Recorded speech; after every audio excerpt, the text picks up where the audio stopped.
तो अभी मैंने अपने हेडफोन लगा लिए हैं, मैंने इसका माइक यूज़ करा है ताकि आप लोगों को एक्सटर्नल आवाज़ ना आए। बाहर से अगर आवाज़ आएगी तो वो एक हॉरर स्टोरी सुनने का मज़ा पूरा किरकिरा हो जाता है। तो जो आज की हमारी ये स्टोरी है, मेरे दोस्त की स्टोरी है। ये एक सपने के ऊपर है। मेरे फ्रेंड को एक स्केरी ड्रीम आया था, एक डरावना सपना आया था। सबको आता है, बट एक रीज़न है जो इस स्टोरी को बहुत ज़्यादा डरावना बना देता है।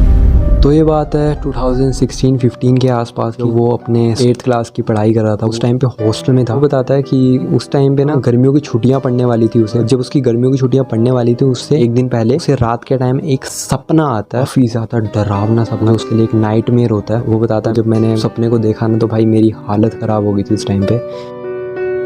तो जो ये सपना था उसे उसके दादूजी का सपना दिखता है, जिसमें वो और उसके दादूजी साथ में होते हैं। उसको ये दिखता है कि भाई बहुत ज्यादा खिलौने उसके आसपास होते हैं। दादूजी उससे पूछते हैं, हर्षित तुझे खिलौने कैसे लगे? हर्षित बोलता है बहुत ज्यादा अच्छे हैं दादूजी, बहुत ज्यादा अच्छे खिलौने हैं। बताता है मेरे को सपने में ना ऐसा लग रहा था कि वो सपना नहीं था, वो सपने ब्लर ब्लर से होते हैं। वो सपना ना ब्लर नहीं था, बिल्कुल ऐसे क्लियर था, बिल्कुल क्लियर। जैसे एक 4K वीडियो चला। बताता है कि मैं अपने दादूजी के फिर गले लग जाता हूँ। फिर मैं दादूजी नीचे बैठते हैं, थोड़ा सा ऐसे पीछे को करते हैं। जैसे हम गले मिलते हैं तो हम उसको ऐसे पीछे को करते हैं किसी को, तो वैसे ही उसके दादूजी उसे पीछे करते हैं। एंड उसके दादूजी बोलते हैं कि हर्षित चल मेरे साथ।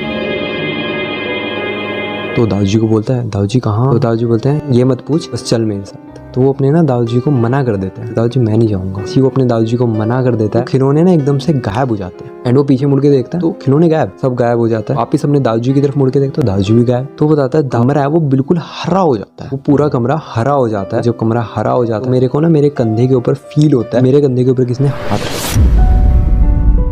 आमतौर पे सपनों में आपको फील नहीं होता। वो बताता है भाई मुझे फील होता है कि मेरे कंधे के ऊपर किसी ने हाथ रखा है। वो देखता है तो वो हाथ उसके दादूजी का हो। वो पूछता है अपने दादूजी, दादूजी आप कहाँ चल गए थे? वो दादूजी से बोलते हैं मेरे साथ चल, मैं तेरे को बताता हूँ मैं कहाँ गया था। बोलता है दादूजी आप चले जाओ, मैं नहीं आऊंगा आपके साथ, ऐसे मना कर देता है। वो बताता है जब मैं अपने दादूजी को मना करता हूँ तो भाई प्रकुल तू पूछ मत, वो इंसिडेंट पूरा छप चुका है मेरे दिमाग में। वो बताता है कि दादूजी का जो फेस है वो एकदम से डरावना हो जाता है, जला हुआ फेस। तो वो देखता है और वो काफ़ी ज़्यादा डर जाता है।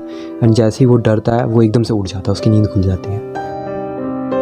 जैसे ही वो उठता है तो उठ के वो देखता है तो उसका शरीर पूरा पसीने से भीगा हुआ होता है। तो वो बताता है भाई मैं उस टाइम इतना ज़्यादा पसीने से भीग चुका, लग रहा था किसी ने मेरे ऊपर बाल्टी गिर दिया पानी की। तो बताता है मैं उस रात सोने की कोशिश कर रहा था पर मेरे से सोया भी नहीं जा रहा था। यार ऑब्वियसली बात है किसी का इतना डरावना कुछ आएगा तो वो सोने की कोशिश करेगा, कहीं नींद आएगी उसको। एंड वो मुझे बताता है ये चल तो ठीक है, नॉर्मल सी बात, डरावनी सपने तो सबके साथ ही आती है। जब मैं अपने हॉस्टल से अगले दिन मैं घर चला जाता हूँ, घर पहुँचता हूँ, मुझे 2-4 दिन तक तो मुझे बताया नहीं जाता है मेरे दादूजी हैं जो उनकी डेथ हो चुकी है।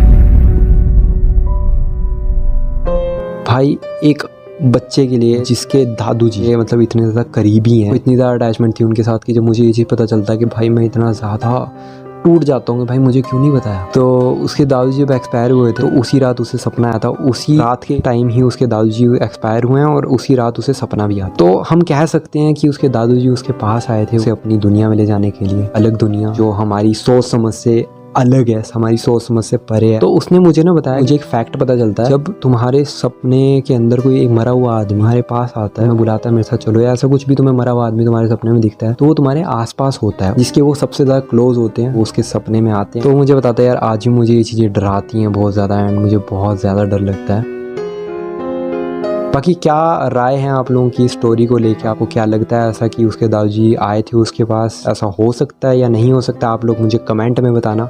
एंड आज की हमारी ये स्टोरी बस इतनी ही थी। आप लोगों को स्टोरी अच्छी लगी हो, मैंने एक अच्छे ढंग से शायद मैंने नरेट करी हो, आप लोगों को मज़ा भी आया हो देखने में। अगर अच्छी लगी हो तो मुझे बताना जरा कमेंट बॉक्स में। एंड आप लोग भी मुझे अपनी स्टोरी बता सकते मेरे इंस्टाग्राम पे, मैं इंस्टाग्राम का लिंक दे दूंगा डिस्क्रिप्शन में, तो जाके मुझे मैसेज कर सकते हो कि मैं आप लोगों की स्टोरी मैं अपने चैनल के ऊपर बता सकूँ। आप लोग को शाउट आउट भी दूंगा कि किसकी स्टोरी है।